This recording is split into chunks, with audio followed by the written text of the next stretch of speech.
Good evening and welcome to tonight's experiment, which asks, is it possible to program somebody to kill and without them realizing it? Conspiracy theorists claim that the CIA hypnotized unsuspecting candidates to carry out assassinations in the 50s and 60s, most notably that of Senator Robert Kennedy. Tonight we'll find out if that's even possible or just the stuff of movie fiction. Oh my God. Senator Kennedy has been shot in the head. In June 1968, 24-year-old Palestinian refugee Sirhan shot dead presidential candidate Robert Kennedy in a hotel pantry. More than 40 years later, he still claims to have no memory of committing the act. I don't remember. I must have been too hypnotized, too much out of my senses to really be aware of what happened. It was obvious that he had been programmed to kill Robert Kennedy and programmed to forget that he'd been programmed. During tonight's experiment, I'll be testing to see whether such unlikely-sounding claims are actually possible.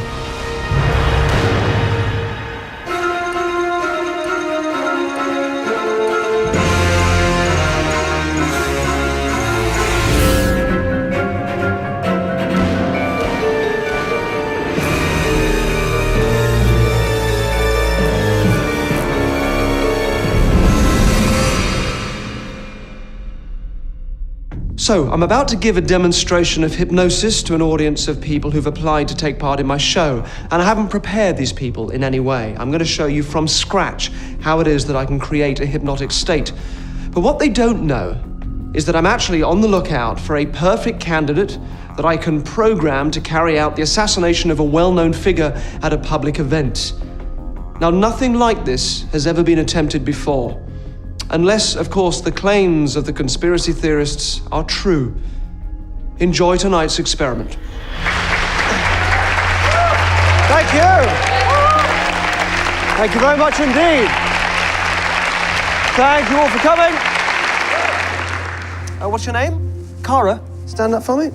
Let me take your hands. Just press your palms together like that. And really press them together. And look at me right here. Then I'll just close your eyes for a second. The more you try to unlock your hands when I let go, the more you try to unstick them harder and harder, the more they keep on pressing, just like this. And the more you try now to unstick those hands, Cara, the more they keep on sticking. So what's going through your head? Let me get you a microphone. Thank you. Now, you're fully wide awake. Yes. You're not in some weird sort of zombie-like state or whatever people think hypnosis is. No. And they're genuinely stuck, aren't they? Yeah, when I try to move my hands, my arms are just like, nope, not having it. I'm sticking together and I can feel them pushing. And what's actually happening here, the idea that her hands are stuck, that I've given her, is stronger than her own sense, her own rational sense that she must be able to pull them apart. So how do you clear something like this? Once you've created it, how do you clear it? Well, there's two things. First of all, I won't, but I could tell her that they're cleared. Or if something else happened that sort of took her mind off it, it wouldn't actually kind of, they'd probably just come apart anyway. Just take a seat for me, Cara. Just want to choose one of you at random. Just take a seat. Want to choose one of you at random. Just, Cara, throw this back and choose someone. They start to come apart. And there they are. Let's move on to looking at the idea of a hypnotic trance. What's your name? John. John, up you come, John. Lovely to meet you. What do you do for a living, John? IT. IT. Excellent. Thanks ever so much for coming up. And look at me now. Look at your hand, and you just sleep. And back you go. That's good. And you can just let yourself sink right the way down, and right the way deep, and right the way sound asleep. So it looks very impressive. It's one of the most dramatic demonstrations of hypnosis to be able to hypnotize somebody like that. It's called a snap induction. What's actually happening there is I'm interrupting an automatic process for John. Shaking hands is something you don't think about. It's just this automatic process. And to interrupt somebody in the middle of something that's very automatic is very kind of confusing and bewildering for people. It throws you completely. And at that point, you'll become highly suggestible because you want relief from the confusion. So if you induce that confusion by interrupting an automatic process and then give them a specific piece of information like sleep, not everybody, but most people will absolutely kind of embrace that. So what you've just seen might have looked dramatic, but it was achieved through nothing more than ordinary suggestion. It would be a little impractical to do this with all of you, so with the rest of you, we're going to take it a little bit more slowly. Now, under the 1952 Hypnotism Act, we cannot broadcast the complete process of hypnotic induction in case you, the audience at home, go under and can't be brought out. Close your eyes for me. But I can explain how it's done, and the key to this is relaxation and focus. I'm going to begin by creating tension, so I want you to keep breathing normally, but to tense up. And then relax completely. And as you relax, you'll feel yourself just drifting down into this sleep state. And just my voice just there in the center of your head. As you wonder just how deeply you can sink, and you can drift, and you can float, and right the way down, and right the way deep, and right the way sound asleep.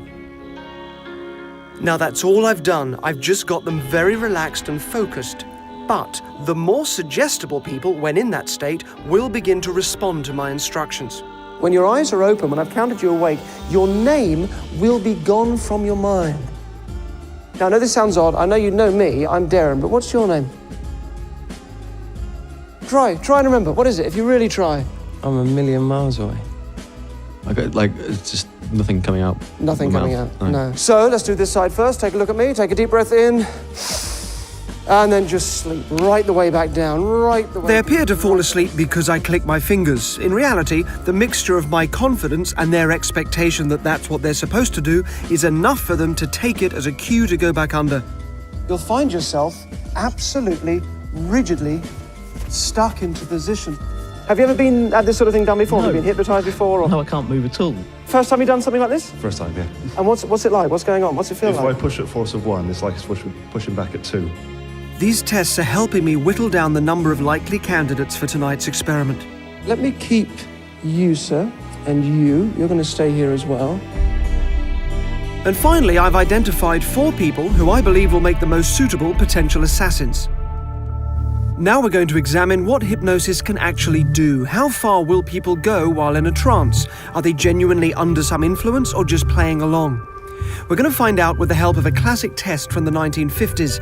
And to help me with it is Professor Zoltan Dianes from Sussex University, a leading expert in the field of hypnosis and its impact on the subconscious. Now the question is, could we make a person do something antisocial or dangerous because we give them a hypnotic suggestion? And this is the test for that. The acid test, in fact. This chamber contains a foil-wrapped mannequin's head, over which a technician will pour highly dangerous hydrochloric acid.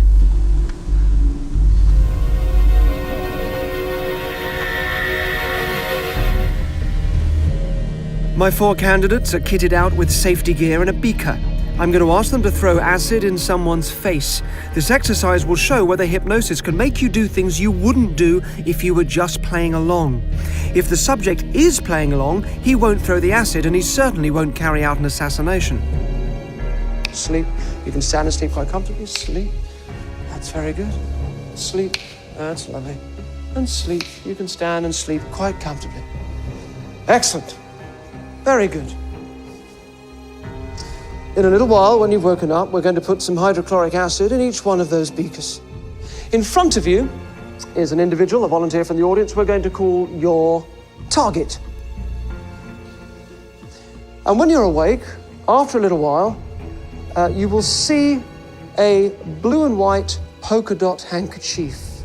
As soon as you see the polka dot handkerchief, blue with white polka dots, you will throw your beaker of acid into the face of the target stood opposite you.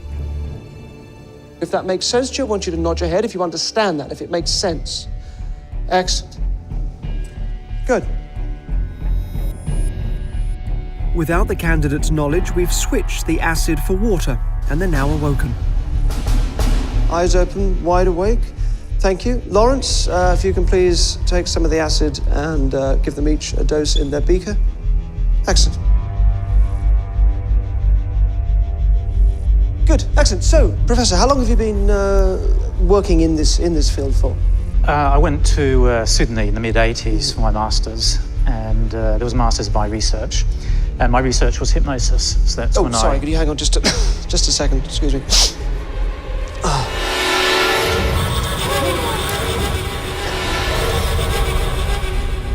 Excellent. 4 out of 4. All 4 commit a highly dangerous act. Now, I only need 2 of them, so I've decided to continue with Alex and Chris. What happened? Yeah, I just kind of instinctively did it. I just had the impulse to throw it in his face. The final candidates are about to be put through a challenge that could seriously affect their health. The ice plunge test, overseen by Dr. Stuart Derbyshire, Director of Pain Imaging at Birmingham University. So hypnosis can be used as a very powerful analgesic. If we tell the person the water is warm or tell them that their arm is anaesthetized, they put it in the ice water and they don't feel the pain anymore. And importantly, you couldn't do this just by sort of playing along. It'd be pretty tough to do that. Yeah. Excellent. Well, let's welcome our two strapping volunteers. We have Chris and Alex, everybody.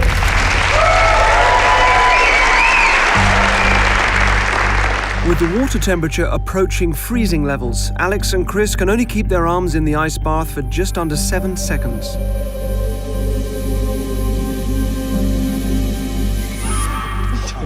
Both out about the same time? About there, yeah. What's it like? Horrendous. It is very cold, isn't it? Good. Sleep and stand and sleep. Sleep. This should change once the hypnotic suggestion is planted. Completely comfortable. You have to lower your arm in. Hold it there as long as you like. You simply will not experience any sensation of cold. It'll be completely comfortable, feeling just a lukewarm, room temperature sensation. Open your eyes. Be wide awake. So just slowly, you can both of you just lower your hand in. It's a very different feeling now, isn't it? It's like you're pushing past, those sort of plastic ice cubes that you can get. Now, what's it like now? How would you describe it, Alex? It's like the water's not there. It's just body temperature. Yeah? What's it like for you, Chris? Yeah, it's fine. Pre-hypnosis, Alex and Chris couldn't keep their hands in for more than a few seconds. This time, they stay in for 2 minutes. So when I touch the side of the bath, when I grab that, the suggestion will clear. Look. Now what's it like? Oh, it's horrendous, horrible. Yeah? Yeah, I don't know why I've done that, to be honest. So no, but the moment but look, I'm holding this here, and at the moment you're feeling pain, right? You are feeling pain in that arm now, yes? But now look, if I let go, quite calm. The warm sensation returns. Yeah? Yeah, it's gone back to being warm. The thermal image camera clearly shows the effect of the icy water on the two men. The dark areas on their arms indicate the temperature has dropped dramatically, while the rest of their bodies register normal heat. Right, thank you. Alex, I'm going to ask you just to pop back in your seat there for a second. Chris, I'm going to keep you up here for a little longer. Throughout the evening, I've been assessing both candidates, and I've come to the conclusion that Chris is my perfect subject. There's something of a blank slate about him, which suggests a heightened responsiveness to suggestion. Now I need to confirm that he's in the top 1% of subjects, which is what the experiment requires. Look at me and sleep. Sleep, just stand and sleep quite comfortably, that's good. And again, you see, it's not just about your hands and forearms, this is your entire body. The brain controls the entire body. With the water temperature plunging further, I'm going to test Chris's hypnotic responses in a way that has never been done before. I'm going to get him to immerse his whole body in the ice bath. After only 15 minutes in water this cold, Chris's vital organs will start to shut down. After 30 minutes, he could die. But if through hypnosis Chris is able to create the false reality that the water feels warm, he won't feel the pain and will be able to stay immersed in the ice-cold water. So your heart rate at the moment is about 136 BPM. Is that normal? When he first gets in, there's a shock of getting in and it would go spike, and then as he sat there, it would gradually slow down until he dies. Excellent. To ensure his safety, a team of paramedics is standing by. So just slowly, take all the time, just so it's nice and comfy, just pop yourself down. And control the breathing, just breathe in and out and just take your time.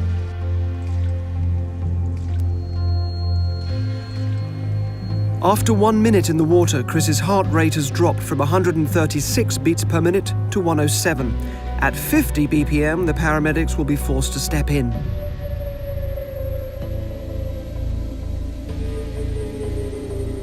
Okay, we're going to bring you out, but before we do, what's that like at the moment? It's awkward, like Awkward this. position, but apart from that? Yeah, it's fine. Absolutely fine. The water is now 1.4 degrees away from turning into a solid block of ice, and his heart rate has dropped to 85 BPM. He's clearly very capable of dissociating himself from the freezing temperature. The test is a success. When I grab the side of the bath, the suggestion will clear. At the moment, it's completely comfortable. And watch what happens when I touch the side of the bath.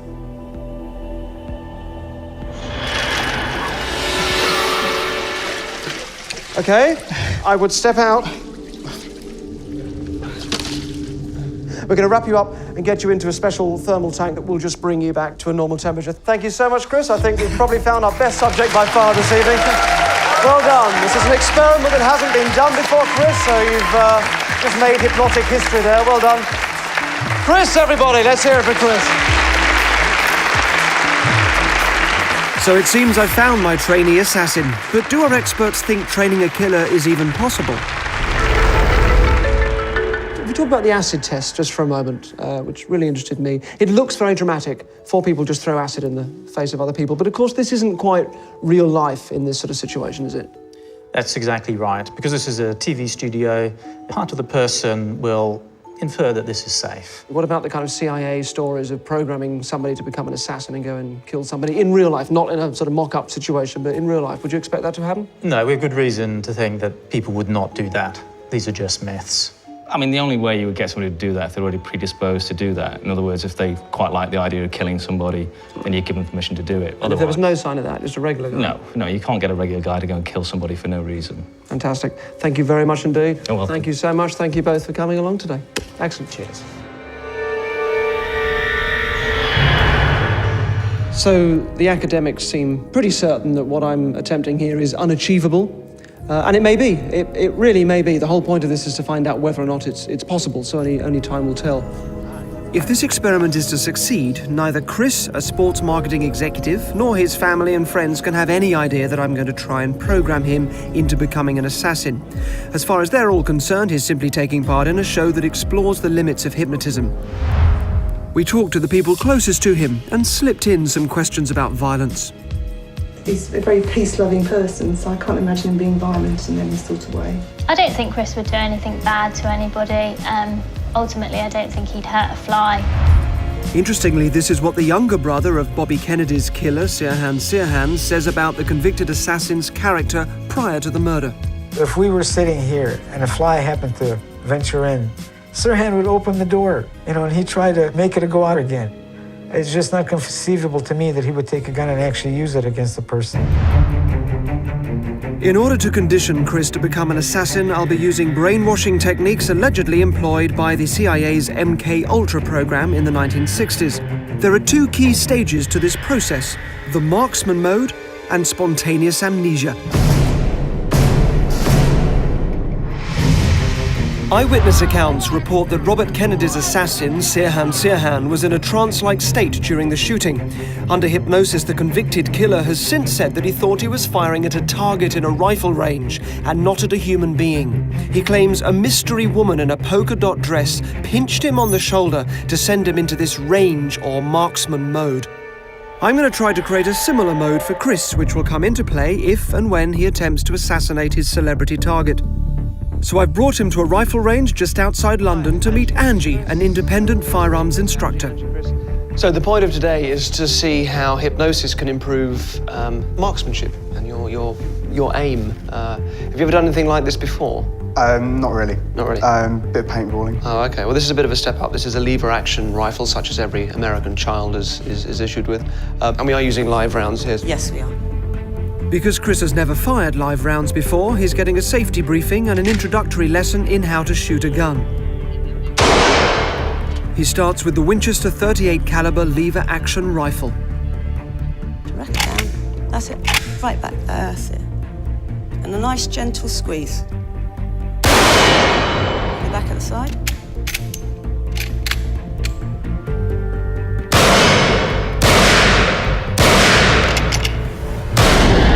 Chris is slowly getting used to handling and firing the weapon, but it's a long way from the natural assassin I'm trying to create. Not very good. On his first attempt, Chris completely misses the bullseye. You've lifted the front sight, and it's reacted and brought the bullets higher. Okay.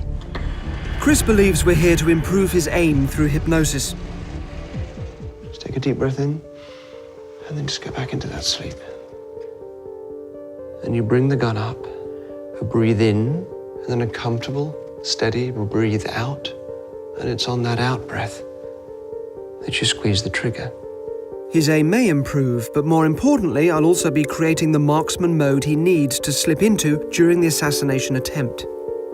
There's a mode that you move into, and we'll call it the marksman. It's almost like a personality within you that you move into when you bring the gun up. And your unconscious mind will allow you to do that with the focus and relaxation and concentration of that experienced marksman. Next, I'll need to implant an audio trigger that, once set off, will automatically put Chris into marksman mode. So this is the sound. It's going to lodge itself very deeply into your unconscious.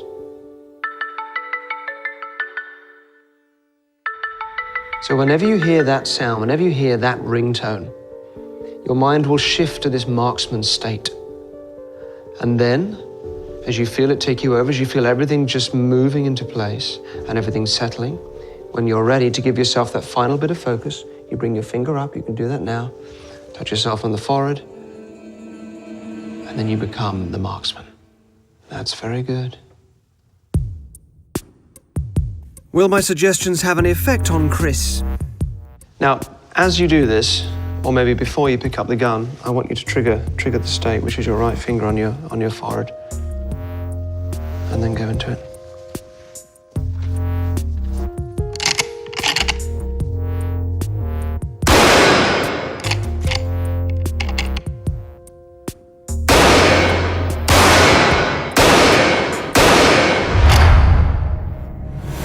Remember, the first time, Chris completely missed the bullseye. Wow. That's brilliant. That's amazing. So you've got two right in the very center, and then one just on that outside bit, and then the other two very close. That is very, very good. And you've never done this before with a real gun? No, not at all, no. That is really good, isn't it, Angie? To get groupings like this on the first time shooting is absolutely amazing. You've done really well. Excellent. This is very impressive. I was expecting some improvement, but nothing like this. In the marksman mode I've given him, he's hit 2 bullseyes. Now we give Chris a different gun to make sure that his improvement isn't a fluke. What he doesn't know is that it's similar to the pistol he'll be given for the assassination. This time I use the ringtone to trigger the marksman mode.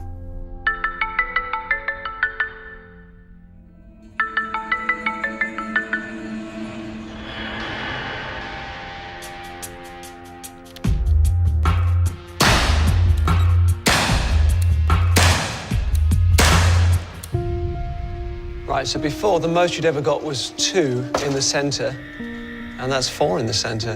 Did that feel any different doing that? Yeah, I think like there was just a bit more concentration and just kind of bring it into a bit of a focus. Yeah. Yeah. I didn't expect that result at all. There's no way. You know, he should have been able to get those groups on the first go. So whatever Derren did, I think it's absolutely amazing. In terms of the experiment, it's not important how many bullseyes Chris hits. What's vital is that he can achieve this marksman state, and to that end, the assassination programming appears to be working. I've completed the first stage of Chris's programming, the marksman mode, in which, upon hearing a specific trigger, he goes into a trance and inhabits the role of a top-level shooter.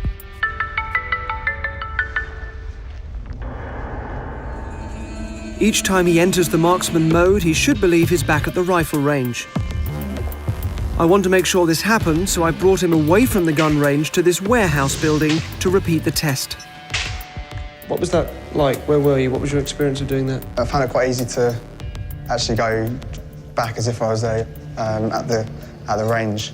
Like a lot of my smells and the kind of sensation of bringing the gun up was just like actually doing it. Yeah, okay, that's fantastic. That's exactly what I wanted to hear from you. Good.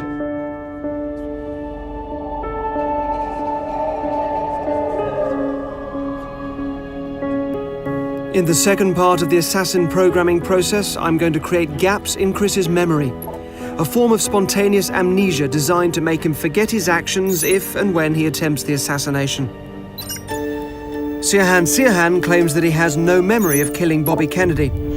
I have never been able to remember what happened in that place at that time, but I have not been able to remember many things and incidents which took place in the weeks leading up to the shooting. In March 2011, he was denied parole for the 14th time because he hasn't shown enough remorse or taken full responsibility for the crime that he says he doesn't remember committing. We note with some degree of distrust, quite frankly, you're remembering parts of this and not remembering others. Do you remember the last time you had amnesia? No. It's an odd question, but it's if you think about, for example, when you drive home. Do you drive? Yeah. Yeah. So have you had that experience of driving in a car when perhaps you're taking a familiar route home that you've taken many times, and you get home and you can't quite remember taking the journey? I mean, these are quite ordinary everyday experiences, but you know that feeling. Yeah. Good. I want to show you how you can create that, and also to be able to go into the trance with your eyes open. I want you to look at this pattern. And as you look at that, I want you to go into the trance, but keep your eyes open. You will have absolutely no memory of anything that occurs during the time that you're in the state. And whenever you see this polka dot design, whether it's on a screen like this or on a handkerchief or anywhere, you will move instantly and comfortably into this trance state.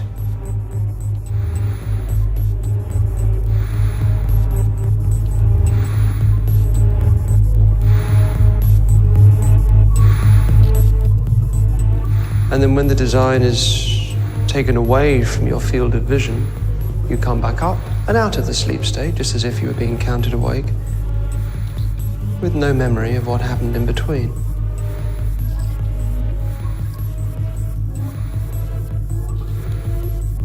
So you can look at the screen for a bit there, and then you can stop looking at the screen. How long were you looking at the screen for?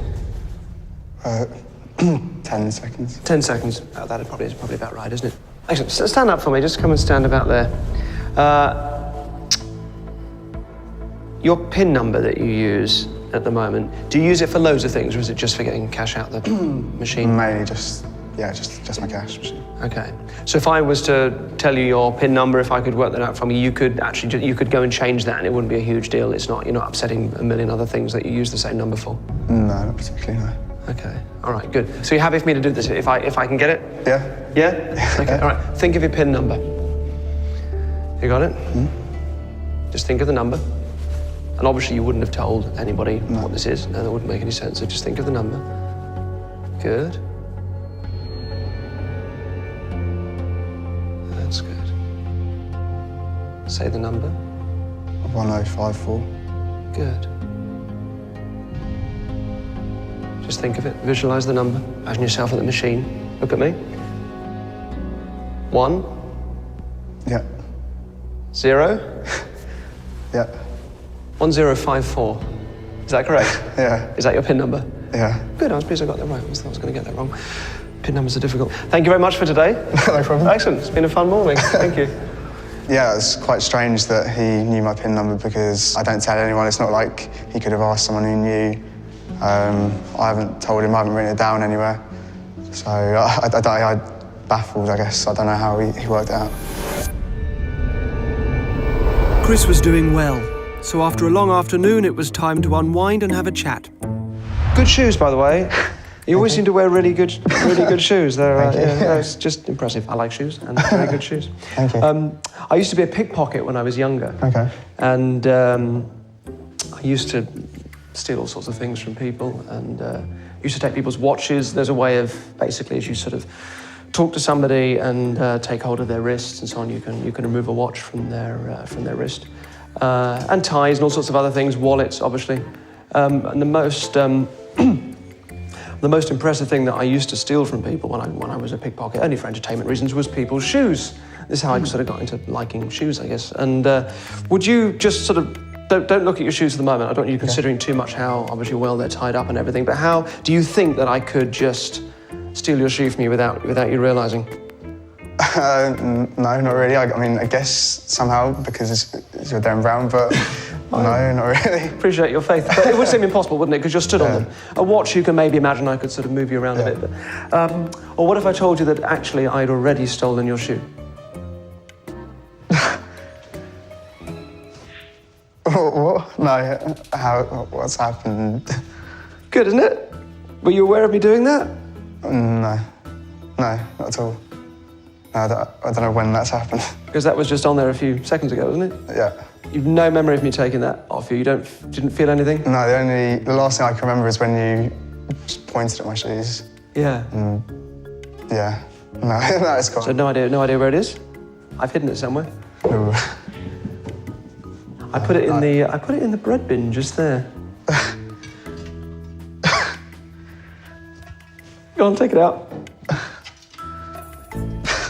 I'm very quick. It's a kind of a speed thing. But honestly, you had no conception of me taking that off you. No. No, not at all. I'd put it back on. It takes a while to do the laces up. So let's back it up and see exactly what's happened there. Just sleep, just sink down into that sleep state. That's very good. When you see the polka dot design and enter that trance state, you will remove one shoe. You will put it into the bread bin. I used to be a pickpocket when I was younger. Okay. And I used to steal all sorts of things from people and used to take people's watches. There's a way of, basically, as you sort of talk to somebody and take hold of their wrists and so on, you can remove a watch from their wrist. And ties and all sorts of other things, wallets, obviously. And the most impressive thing that I used to steal from people when I was a pickpocket, only for entertainment reasons, was people's shoes. Chris is reacting perfectly to the trigger and appears capable of the amnesia required to make this experiment a success. Now that I've taken Chris through the key processes required to brainwash him into attempting a public assassination, I need a dry run to see if the experiment will work at all in real life. I'm taking Chris out to dinner, but he'll have no idea he's being filmed by cameras hidden throughout the restaurant. So what's the most sort of outrageous thing you have done? The bungee jump was the most petrifying by a long way. I've done 2 now, but you're walking under a bridge. I hung up like just a metal grid on the bridge, underneath the bridge, sorry. So that was much worse than the actual process of jumping. It was quite strange. Everyone else here knows that something may happen and not to react if it does. I was looking to be a skydiver at one point. Yeah, we all were, weren't we? Yeah, oh, of course, yeah. Thank you very much. Cheers. Chris, have a look at the wine list.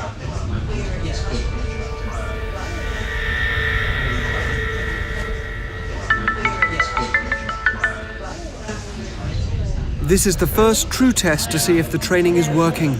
Will he complete the task I'm about to give him? Excellent.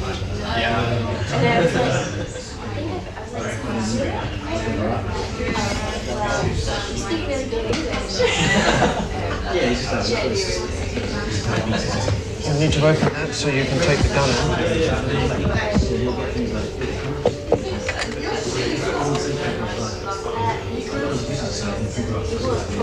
Now your target is the guy sat almost behind me, just to the side with the blue and white check shirt.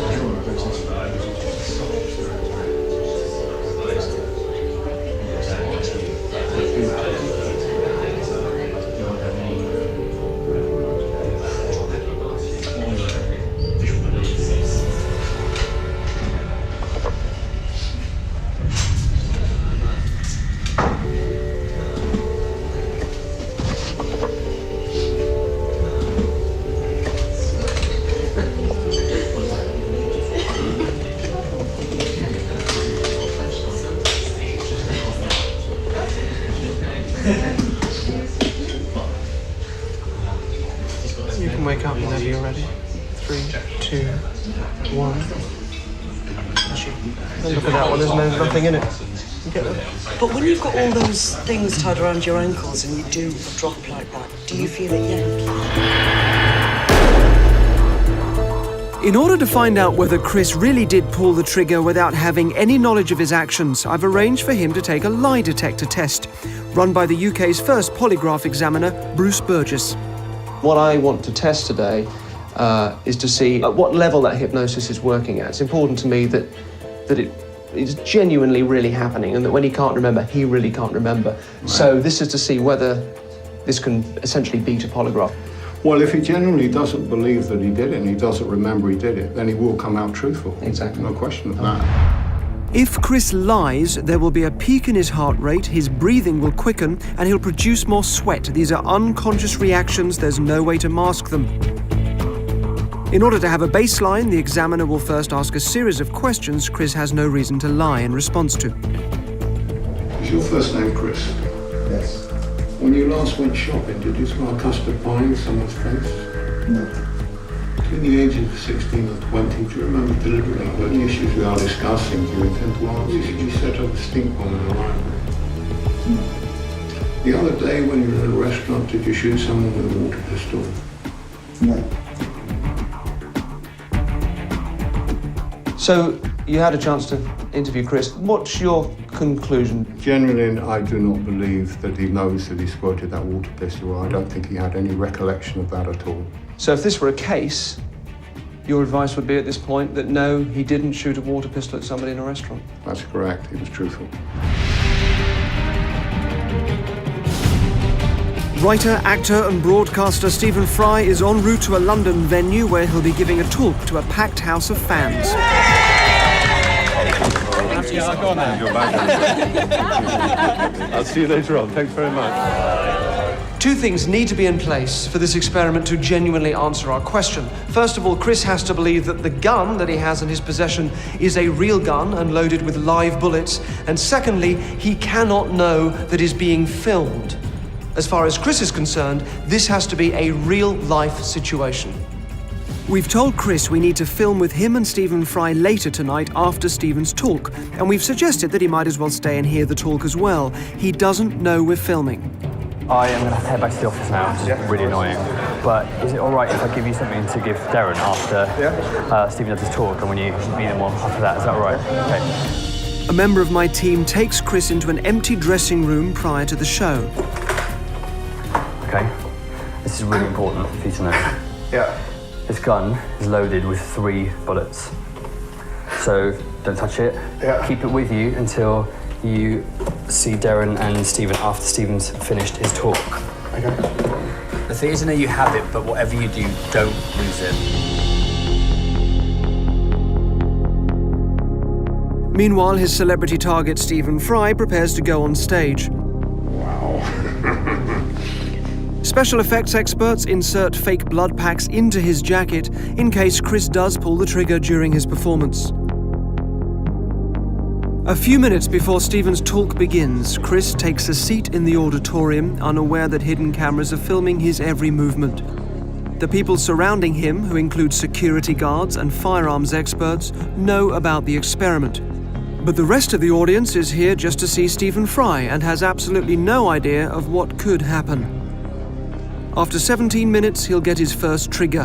What happens afterwards will determine whether this experiment succeeds or fails. Thank you all. Good luck, everybody. So, ladies and gentlemen, please give him a massive warm welcome, Mr. Stephen Fry. Thank you. Oh, thank you. Oh, very kind. Thank you. Oh, my goodness. Thank you very much. Thank you. Thank you so much. You're very, very sweet. Thank you for coming. It's incredibly kind of you to come to this this little event. I wanted to talk about an enthusiasm that has consumed me without me knowing it almost all my life. You'll understand why I say almost when I tell you about it. What I'm obviously thinking of is language. A few evolutionary things were necessary for mankind to speak language, but once we had language, then everything else followed. It is absolutely the spring of all we are.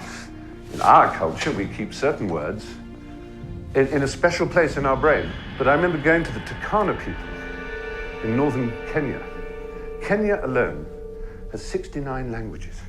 And the Turkana people speak one which is related to only one of the other 69, the Nilo-Hamitic language. It's a beautiful language, it's rich, it's like English, it's full of, oh, there's always one, isn't there? God bless her. Thank you, well done. Amazing ideas, brilliant concepts, but it's been swamped. It's been swamped by Swahili. That's the problem, you see. These other languages like Swahili are swamping Africa, just as English is swamping Europe and the world and the internet, and Mandarin Chinese is swamping the Orient. No one really understands how to save a language or whether a language is worth saving. France, for example, has the language of Oxford. And the French have absolutely no interest, the rest of France, in saving it. Indeed, I went to visit the Académie Française, which I'm sure you've heard of, which is a very extraordinary institution. The Académie Française is filled with these ancient people who are great minds and thinkers, and they decide which words are allowed into the French language, which words are permissible, which words you might, if you like, say are forbidden, and which words are not forbidden. So they also make words up. Courriel, they decided, would be the word for email. They were not going to have l'email or l'email. Ordinateur, they decided, would be a computer, an ordinateur. And so they made up, words that were not allowed to enter the French language, which is, let's be honest, it's pissing into the wind. You can't.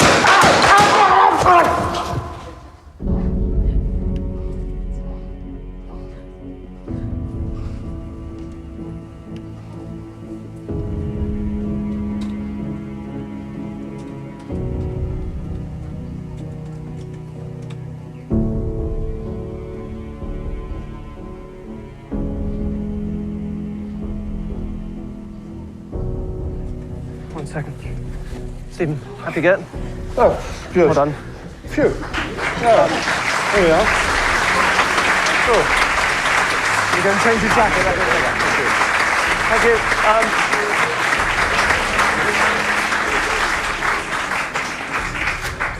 I just explain what's going on here. This is the culmination of quite a few months' work to see whether it's a gentleman called Chris, who's currently in a hypnotic trance, see whether it's possible to hypnotically program a person to kill. Chris, as far as he's concerned, just carried out a real assassination. Stephen was in on that, and there was no danger at all. Here he is. Stephen, everybody, out you come. I'm talking to you now, Chris. So I'm now going to count you away. 3, 2, 1. Takana is just one example, as I say, of 69 Kenyan languages. Swamping of language is a kind of tragedy. In the end, what I want to concentrate on, more than anything else, is language as a source of pride and beauty. All of you have language in your head. I hope you go out into the world a little more amazed.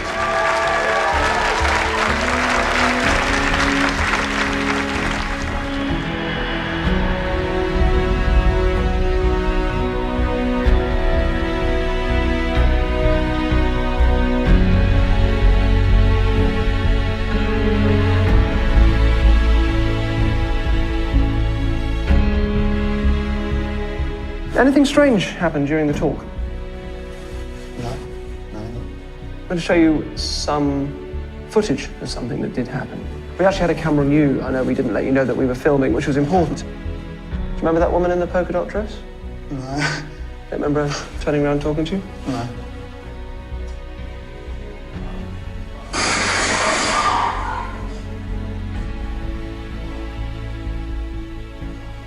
Remember that bit? No. Yes, at the moment you will have no memory of this at all, but you just assassinated a national treasure. Yeah, he shot me. Okay, so look, you know when you have a dream and you have no memory of it, and then somebody says something that just kind of triggers it, and then bit by bit it just starts to come back. And if you do think about it now, just start to think back for me. It's just like a mental block that you have there at the moment. And you can just start to let that go, and you can start to let it... What's coming back to you? I remember the polka dot woman coming in there. And yeah, just kind of picking the gun up from the side like I was told. Where did you think you were? Nowhere, but if anywhere, it was closest to the range, because I could visualise the lights going down and the target, and picking it up felt like I was picking it off that bench. Did you feel anything when you were aiming a loaded gun at Stephen? Not really. No. Just felt like the outline of the target. Wow.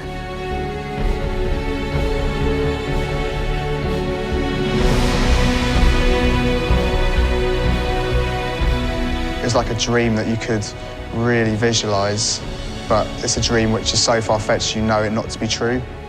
So you will not be responding anymore to the polka dot. So tonight's experiment is about the mob mentality that emerges when we can act anonymously and as part of a crowd. And it's the kind of behavior that leads to lynch mobs and rioters, and even some soldiers to behave with extreme brutality. And to test this, we've got an audience next door who are watching what they think is a game show. And they're making nice or nasty decisions to affect the life of one guy called Chris, who doesn't know that he's taking part in all of this. But he is not the real subject of tonight's experiment. It is the audience itself.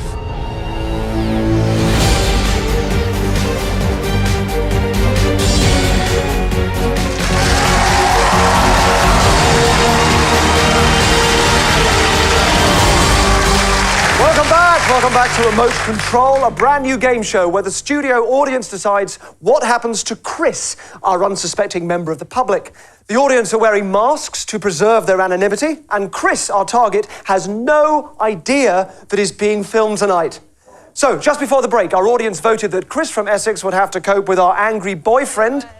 So let's make it happen. So first, we are going to send the boyfriend off to the toilet. Lee, actor playing the boyfriend, would you please head off to the loo? Say it. Right, I'm going for a piss. There he goes. I'm going to get me, babes. Leaving the girlfriend on her own. I'll have a piss. Yeah? All right. Now she's going to go off and buy a drink at the bar, where the incident will occur. Could I have, please, can I have a couple of Becks, please? Cheers. Thanks very much.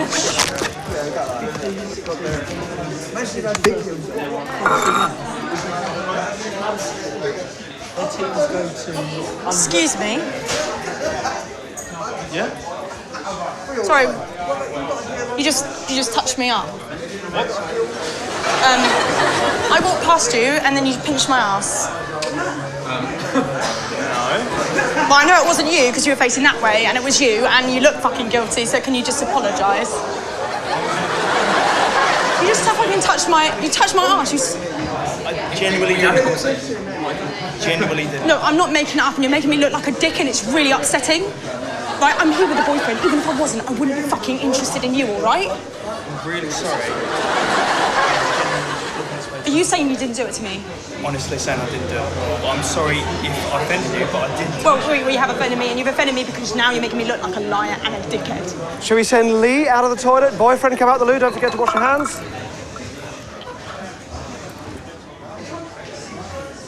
Here he comes.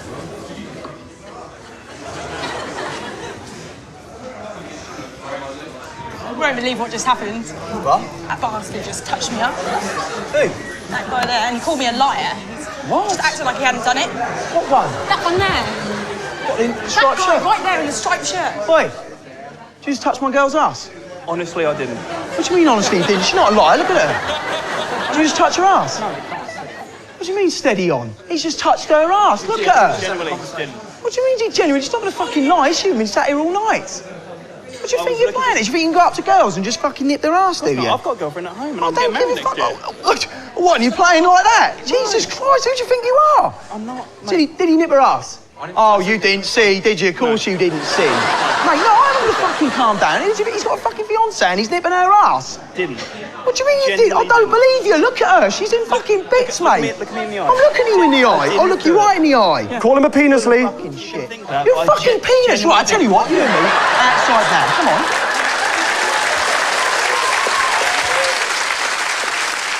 You and me, outside, right now, outside that fucking door, and we'll sort this out good and proper. I don't want to. Hey, come on. Listen, people like you make me sick. No, fuck off. People like you make me sick. What do you mean, mate? Don't fucking laugh. You know what he's doing. You want something as well? Would you do it as well, did you? Come on, It's not getting fucking ridiculous, babe. He's nicked your ass, and I'm not happy with it. Come on, don't get... Fucking apologise. Say sorry to her. Okay, that's great, Lee. You can back off. Bang out of order. Bang out of order. I've done nothing. Hey, well done, keeping your cool then. Well done, angry boyfriend. So the audience has started controlling Chris's life. And I think it's about time we found out a little bit more about Chris. So Dave, one of our producers, is waiting outside Chris's house in Colchester. There he is. Hi, Dave. Hi. Hello. And he has Chris's keys, which Chris's girlfriend has lent to us. And Dave is also wearing a head cam. Just give us a little nod, Dave. Thank you. Excellent. Very good indeed. So, audience, shall we go in and snoop around Chris's flat? Yeah! Excellent. OK, this should give us an insight into Chris's personality to help you make your decisions. So go on, in you go. Brilliant, let's do it.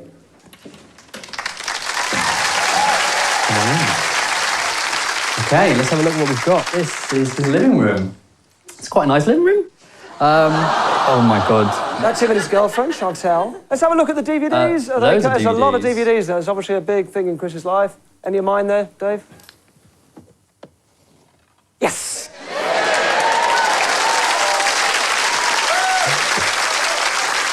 We know he has exquisite taste. Are they they're alphabetised? No. They're alphabetised? Yeah, American Beauty. Go back to They are, American look. Beauty. D. Yes, they are. The A, Bs. Oh, that is hysterical. Oh my God. I think he's obviously quite a meticulous guy, isn't he? Which means he wouldn't like order to be upset. Would you want to just change a few rounds? I think that would be annoying. Change a few rounds. And not just change the boxes, but actually take some of the discs out and switch them. That's going to be really annoying, isn't it? All right, so let's get back to Chris. And it's time for decision number 2. So you may remember our nasty boyfriend from a little earlier on. Well, now one of two things is about to happen. You can either send the angry boyfriend back, this time to apologise and buy Chris a drink, or you can send over a waiter who insists that he pays for a round of drinks he hasn't ordered. Voiceover man, it's over to you. Will you choose option A, an apology and a pint from Lee? Or option B, the barman asks him to pay for drinks he hasn't even ordered? Audience, it's time for you to take remote control. Cast your votes now.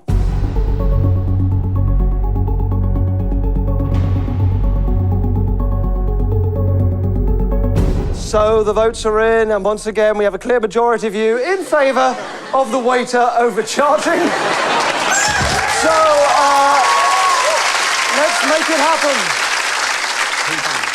So talking to the waiter now at the bar, you're going to go in and start charging him for drinks that he hasn't ordered. There he is, and you come now. Thank you very much. Okay. All right, guys, that's top has 5. Already paid. Sorry? Did you pay? You did pay, yeah, because I got the change. Already paid for this, yeah. No, you haven't, guys. The guy with the beard, slight stubble just there. No, guys, come on. Don't. I'm not fucking born yesterday. He walked over and gave me money when I come back from the toilet. No. It's too bloody early on a Friday night to do this. I don't appreciate you just being here, drinking the bar dry, and not bloody paying. I've had this for about half an hour. Right. Is that your first drink or your second drink? This is my second drink. Right, well, I think you might have had a bit more than that tonight. Now, those people you can see outside are ex-Big Brother star Michelle Bass and a posse of promo girls, and we've arranged for them to be doing a little vodka promotion at the bar. So, should we get one of them to spill some drink over Chris? OK, waiter, you can back off now. Chill out.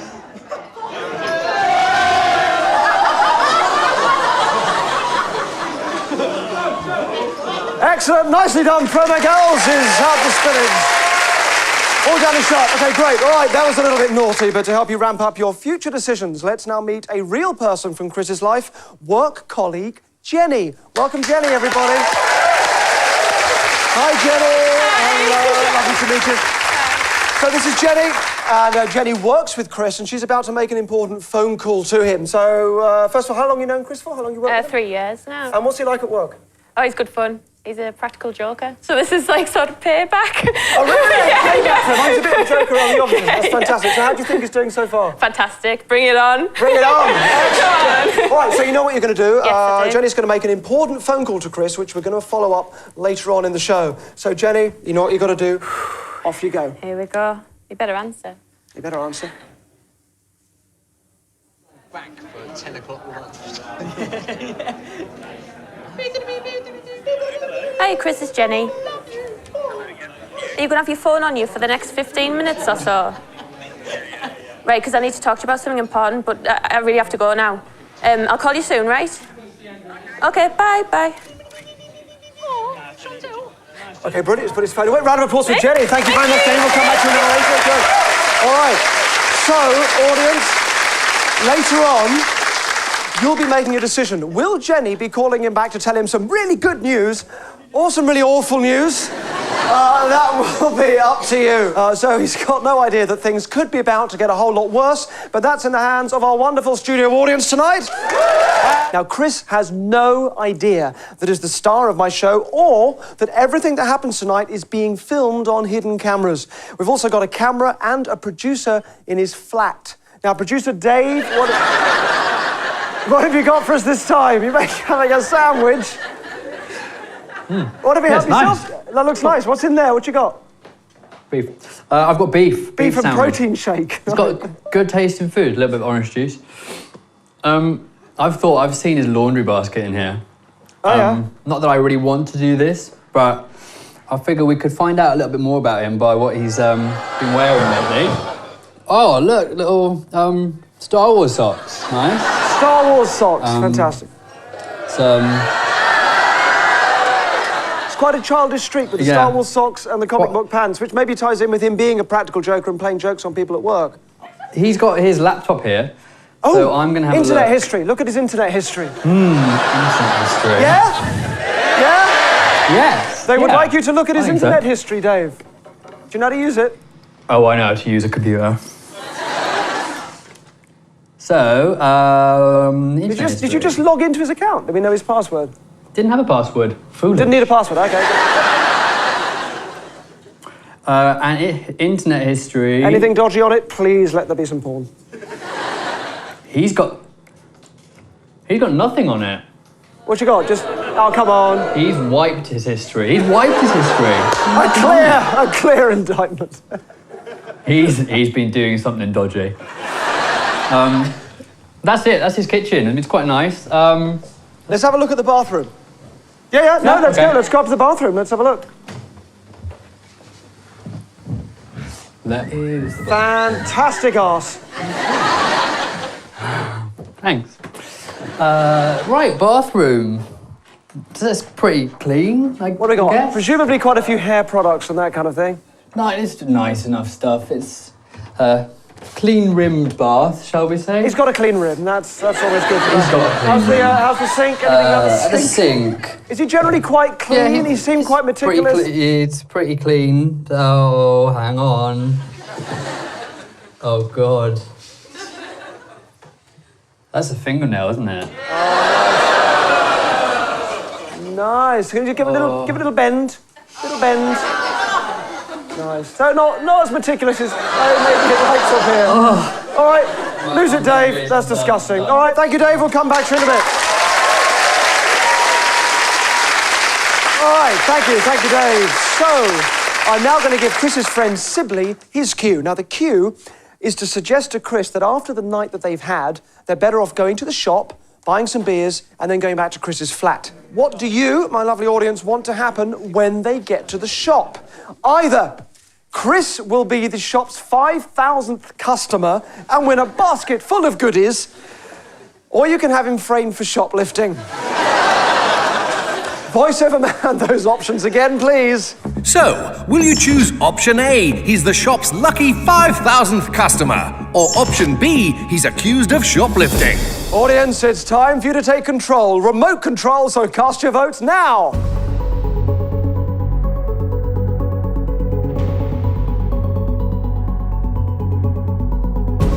The votes have been counted.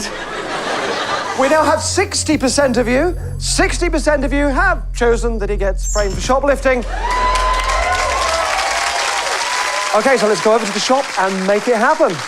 Hello, shop. Can you hear us in the shop? Faye, give us a wave if you can hear us. Faye, can you hear us? Give us a wave if you can.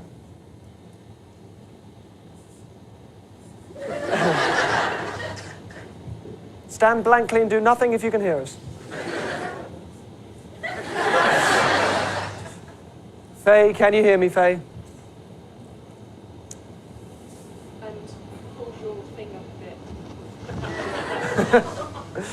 Faye, if you can hear me, I need you to give us a wave. Faye, give me a wave. Hey! Excellent. All right. Okay, so we are going with the shoplifting scenario. You can lose the sashes and the hats. Repeat, lose the sashes and the hats. We are going shoplifting. We are not going 5,000th customer. Get rid of them. Okay, so I now need to give the cue to Sibley. That's Sibley there in the orange shirt, who's going to suggest that they now leave after the night they've had. Rocky. Yeah. Lovely evening. Take care. Cheers. Cheers, mate. Actually going to pee myself before going to... Very nice, all looking very friendly. That's Sibley's bag, that might be important in a minute. And off they go. So they're going to be leaving this bar, and the shop they're heading to is only a couple of doors down. Sibley knows to make sure they go into the shop. Our shop actors are waiting. So here's how this is going to work. All night, Chris's friend Sibley has been carrying a bag. You can see him holding that bag there. And in a moment, Sibley's going to get the cue to leave the shop, but leaving the bag containing stolen goods with Chris. So once Sibley is gone, Chris is going to be accused of shoplifting. All right, so let's go over to the shop and make it happen. So, Faye, who is our shop assistant actor. Faye, can you go over and give Sibley his cue, please? Yeah, we've got James and Hannah coming around tomorrow night. Hello, can I help you? James and Hannah. We're all right, thanks. Loading up a bit. That's the thing. Actually, my bladder's kicking off. Big time. That was his cue. Run back and meet Towing. Yeah, look, seriously. Take that. Hold my bag. I'll see you soon. He's nipping off to the loo. Which is... Default. Yeah, standard. Yeah, I'll see you there. So the shopkeeper won't accuse him of anything until he comes to the till to actually pay for what he's got in the basket. And here we go.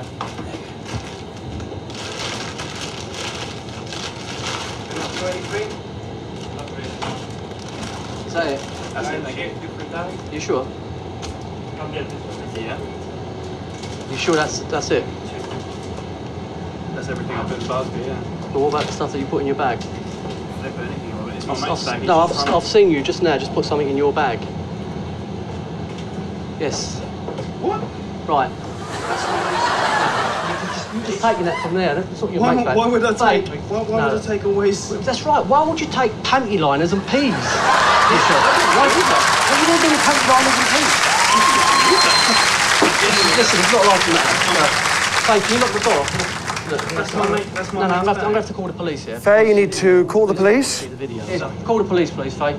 Because I promise I have not done anything wrong. Okay? For a man to nick panty liners and peas. So the police have been called. I swear to you. Look, that's your bag, isn't it? That's my mate's bag. He ran off. Do you know what? I think I've seen your face here before. You've been in this shop before, haven't you? Never been in this shop before. I think you have. Never. Because we've had a lot Okay, the police should be coming in about 20 seconds. Your face does ring a bell. Okay, can we send in the police? They should be just around the corner. Here they come.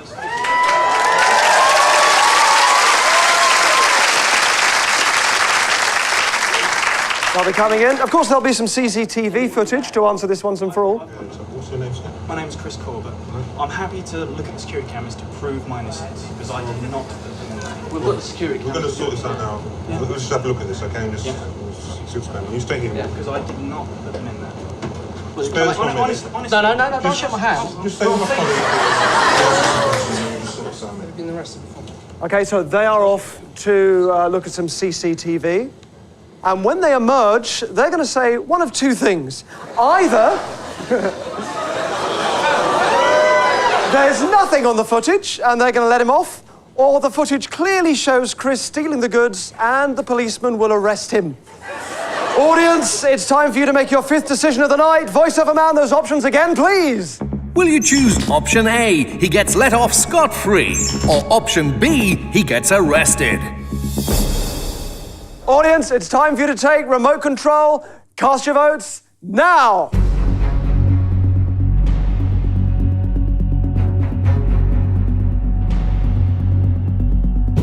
Thank you very much. Your votes are in, and I can now reveal to you that the majority of you have gone for the arrest. So, let's get the shop assistant. Let's get Faye, the shop assistant, to cue the police and make it happen. That's the cue. So I told you, yeah. It's just a thief, that's what it is. Okay, well, I'll tell you what. I've viewed the tape with the store holder, okay? And it seems to me there's a question to answer. So what? Yeah, it doesn't look right to me. You know? He's a thief. You should be ashamed of yourself.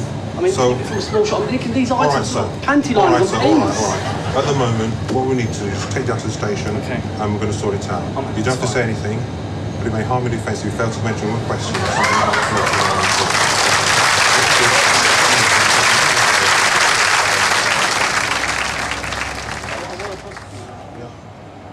Oh, there he goes. Oh, they're taking him out. They're going to put him in the van. Well, they got you for, mate. Sit there, mate. On this way. Yep. He's been thieving from that shop. Okay, off they go. All right, now, he's in the van. They're taking him off to the police station. Now, you remember Chris's colleague, Jenny, from earlier on. Let's get back to her to now have her make the call with the good or the bad news. Now, she's going to tell him one of two things. Either she's won a brand new TV and she's going to give it to Chris, or she's going to tell him that he's going to get fired on Monday. Over to you, voiceover man. Will you choose option A, he gets a brand new telly, or option B, he's going to get fired on Monday? Audience, it's time for you to take remote control. Cast your votes now.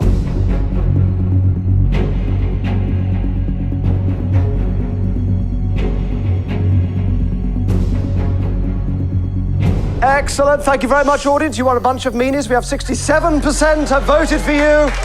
Voted that he's going to get fired. So let's talk to Jenny and make it happen. Jenny, come back. I'm sorry. The audience have spoken. So you're going to make the call. You know the story. He's in the police van at the moment. Oh, he's having such a bad night. He is having a bad night, but it'll be fine in the end. So, do you want to give him a call and explain to him what's happened? Okay.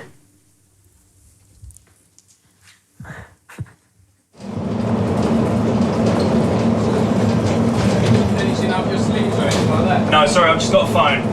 Hello? Hi, Chris. You all right? Not at the minute. I'm in a police van. I can't talk at the minute. What? Oh, are you kidding me? No, genuinely. I genuinely can't talk at the minute. I don't believe you. But anyway, I've got some, some bad news for you.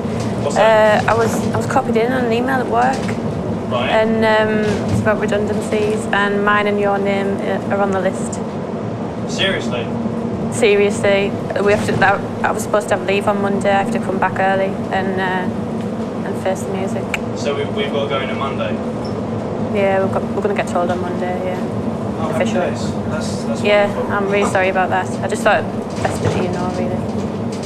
Okay. All right. All right. Anyway. Okay. All right. Take care. See you on Monday. Bye. Bye. Hey, that's it. We'll have a fun with that. Was that good? So, what would you like? Devastated, I think. Excellent. So, our target Chris is currently being driven around by the police in the back of a van. Now, we clearly can't have the policemen take Chris to the station, mainly because they're not real policemen and they don't work at a real police station. So instead, the police are going to get an emergency call, let him off with a caution, and drop him near his flat. But before we do that, do you want to make the next decision about his life? Yeah! All right, first of all, thank you, Jenny. You're going to let him head off now. Thank you. Right, Jenny, everybody. Thank you, Jenny. All right. So, either this evening, you can end his evening here on a happy note and let him go back to his flat, where Dave will give him a £10,000 cash prize. Or he doesn't win the prize and you keep things going and have him kidnapped by a van load of thugs and taken to a disused warehouse. Voiceover man, the options, please. Will you choose option A, let him go home and win a cash prize, or option B, he gets kidnapped? Audience, it's time for you to take remote control. Cast your votes now.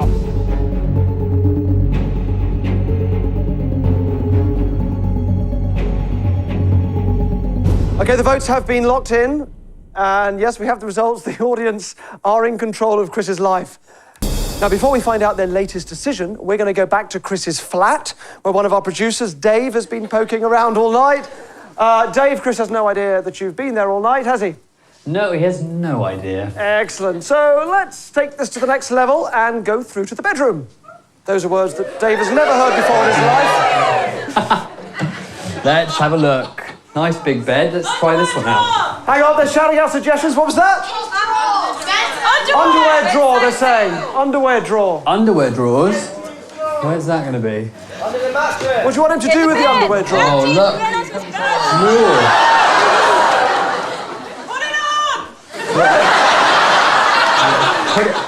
What was that? They said put it on. Don't put it on, don't put it on. What else have we got in the room? Show us around the room. What else is in the room? What else have we got? We've got his wardrobe with a look. Special taste in clothes. Hang on, they want you to look in the bedside table. Lady was shouting out bedside table. Here, this one. We've got... Oh, this could be... Well, let's have a look.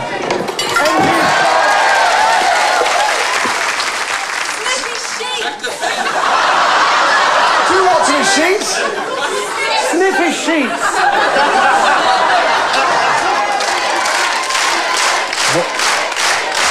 What am I doing? Sniff. I can't hear what I'm doing. Sniff his sheets. Sniff his feet. Sheets. Sniff his sheets. Lick his sheet.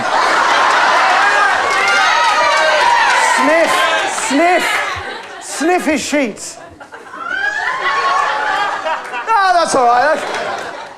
That's More hair. Just trash his room. This one. Trash his room. That's They're saying trash the room, okay? Show us the room, show us around the room. Show us what we got in the room. We haven't seen the room. What else has he got? What else have we got? We've got TV, Xbox, his wardrobe, baseball bat. What was that? Weirdest thing! Smash his telly! Smash it, hang on, can we smash his telly? I don't know if we can smash his telly. Do we want to smash his telly? They want you to smash the telly, Dave. It's a good thing I brought these. Right. Dave had with him, we thought you might say something like this. Dave does have with him some goggles and gloves in case this became destructive, as we thought it may do. Then, I think we should do this. Can I get a countdown? Can I get a countdown? 3, 2, 1. Go on!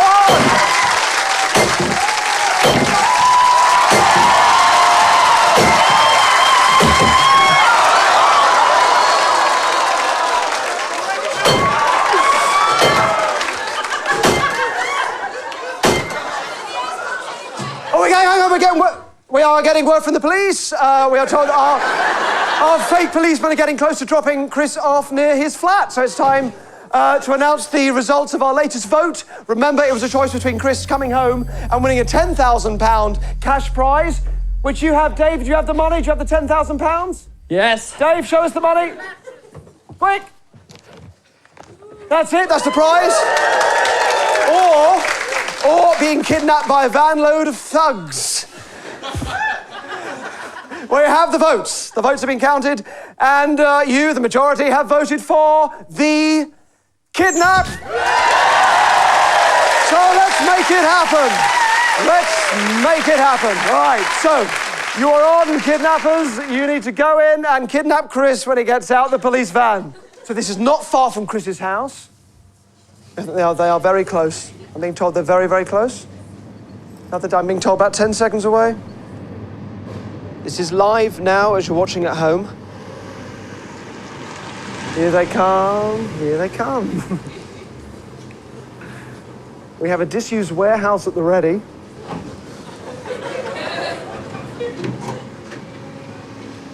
It has not been his night. It's about to get worse.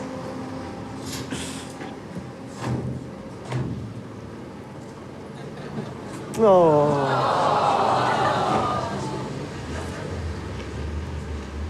So they've let him off with a caution. We had some people call the police and say that they got an emergency call out. So they've let him off. Here come the kidnappers.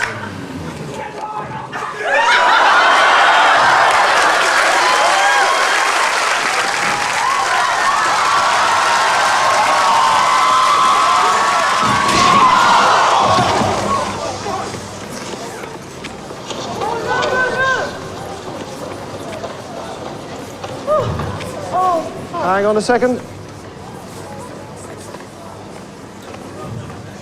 Hang on, can we hold it? Can we lose?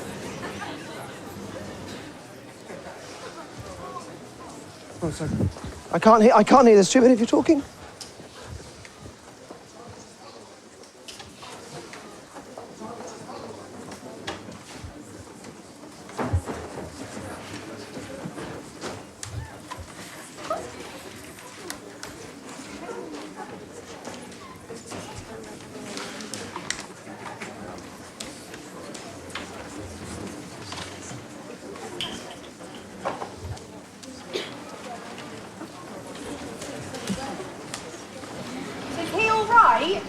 Do we know anything? We're just waiting to find out.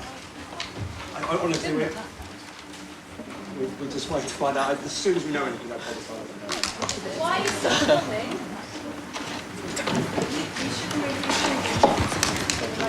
Nothing's inappropriate.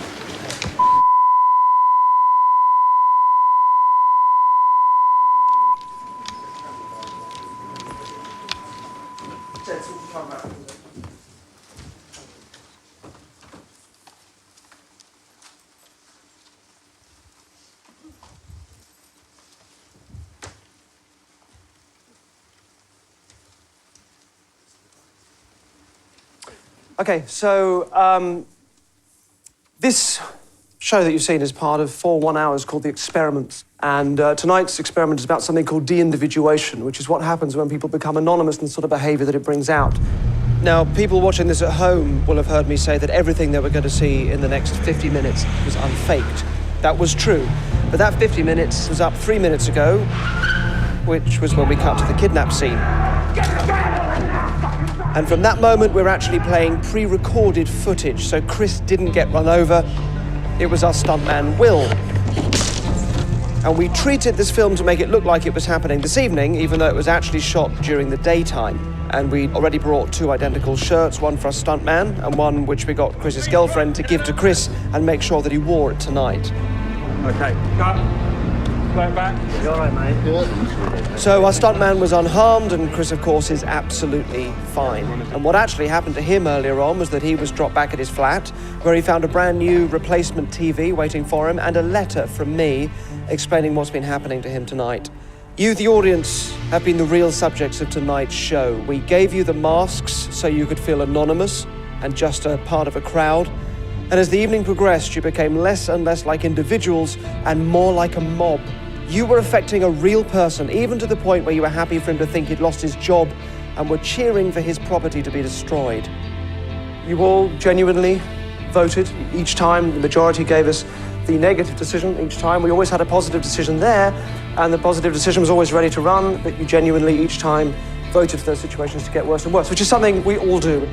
It's something we're all capable of. We've all been guilty of this mob mentality at some point in our lives. And this experiment has been to show how easily it can happen. Thank you, and good night.